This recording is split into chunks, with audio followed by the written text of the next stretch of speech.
Hey everyone, thanks for tuning in with Almond Desserts. Today we're going to cover the basics of cake decorating. So the first thing that we have to do is bake the cake, let it cool down, cut it, which is basically torting it, fill it, and crumb coat it. So we have 5 steps that we have to do today. So don't forget, stay tuned and let's get started. Alright guys, so what we have here is our turntable, a chopstick, our serrated knife, a rubber spatula, our mini spatula, our bigger spatula.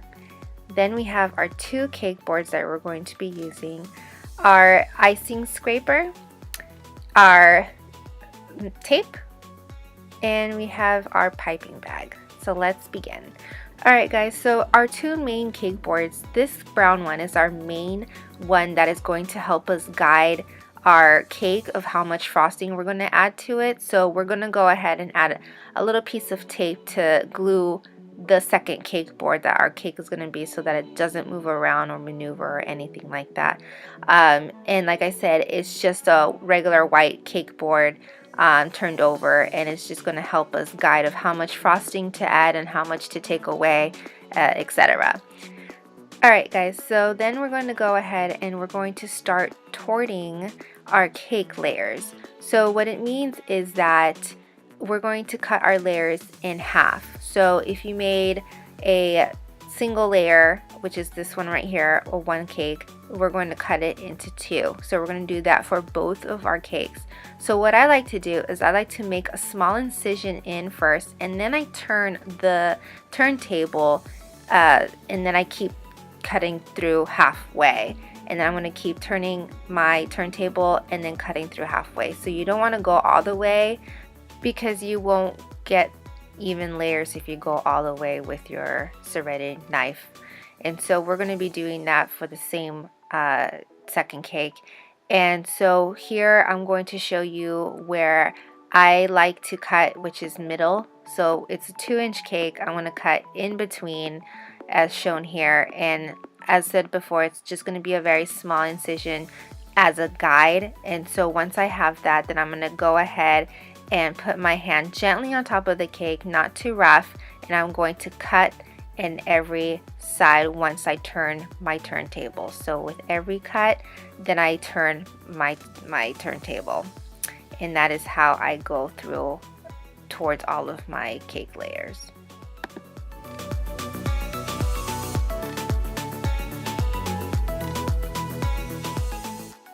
And then we're going to be adding our slip mat, which is our mat that is not going to move around when we put our cake on top, and when we're turning our turntable, it just doesn't move.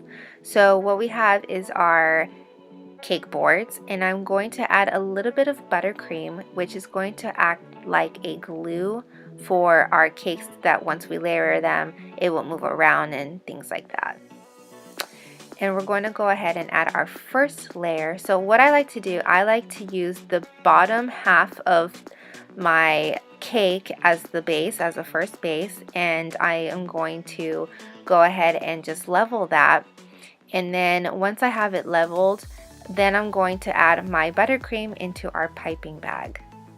And we're not going to go overboard with our buttercream in our piping bag, because you just want to go a little bit at a time. And if you need more frosting, you can just add more frosting to your piping bag.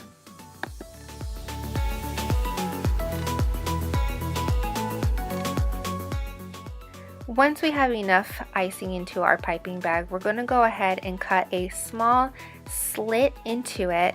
And so what we use this for is acting as a dam. So we're going to go from 1 inch up, and we're going to close it as a dam, just kind of like a sandbag absorbing the water.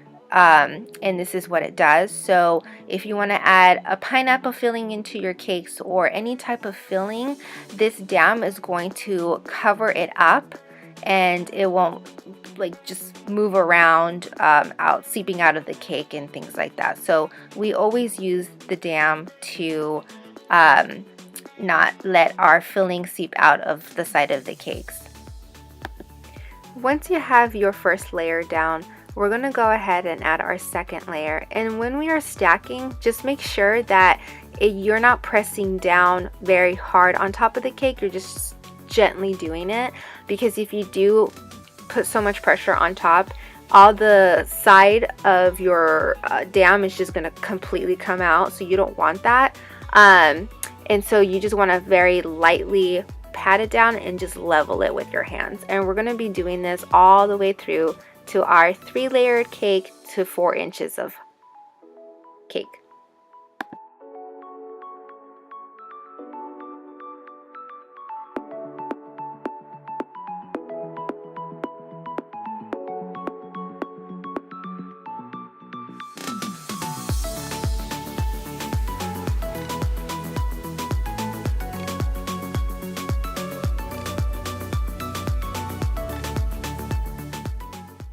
Once we have all that done, we're going to go ahead and put our last layer on top. And as said before, gently press down, not too hard, and we're just going to eyeball it from above, as you can see here, just to make sure that everything is all leveled and it just looks neat when we do our crumb coating.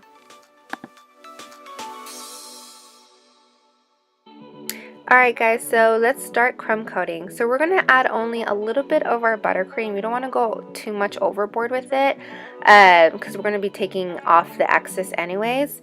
So we're going to just go ahead and move around, smooth it around all the way to the top. And so crumb coating is just capturing all the little crumbs that the cake has, because it's the flakiness that it just has, and we just want to capture everything in our first layer of our buttercream. And so when you go ahead and do a second layer of your buttercream, it's not, your crumbs are not going to show up. And then I'm going to add our chopstick in the middle, and this is going to help me to put some buttercream without moving the cake around. So you can see that the cake is moving around, but with the chopstick in the middle, it's not going to slide back and forth. So I always like to have this as my base, and then of course I remove it once the cake is served and everything. So once you have covered your cake with the entire buttercream, we're going to go ahead and get our bench scraper. So what this does is take away the excess buttercream that is not necessary to have. So we're just going to go ahead and go around very slowly and take off the excess buttercream.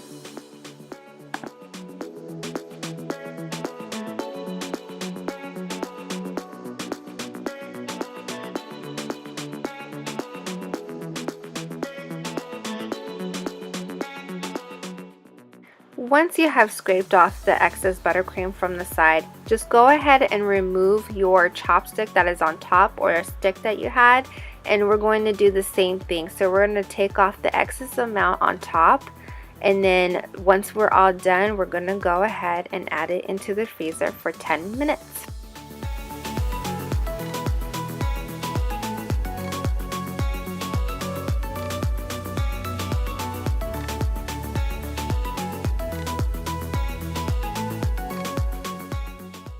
While we are waiting for our cake to be chilled, we're going to go ahead and grab another cake board that is acting like our nice silver cake board, and we're going to add a little bit of our buttercream on top just as a glue, not too much. And once we have our cake done, we're going to take our cake and put it on top of our foil and just kind of guide it through wherever you want to position it at. Once it's already positioned, we are basically done. So this is what you call a crumb coated cake, guys, also known as a naked cake that a lot of weddings are very popular at. So we're just going to cut through it, show you guys what the inside looks like, and that is it. So thanks so much, you guys, for tuning in. Make sure you guys hit the subscribe button and follow our journey. That was our conclusion at the end of our video of the covering the basics. Remember, if you like this video, give it a thumbs up along with subscribing to our channel. Until next time, guys.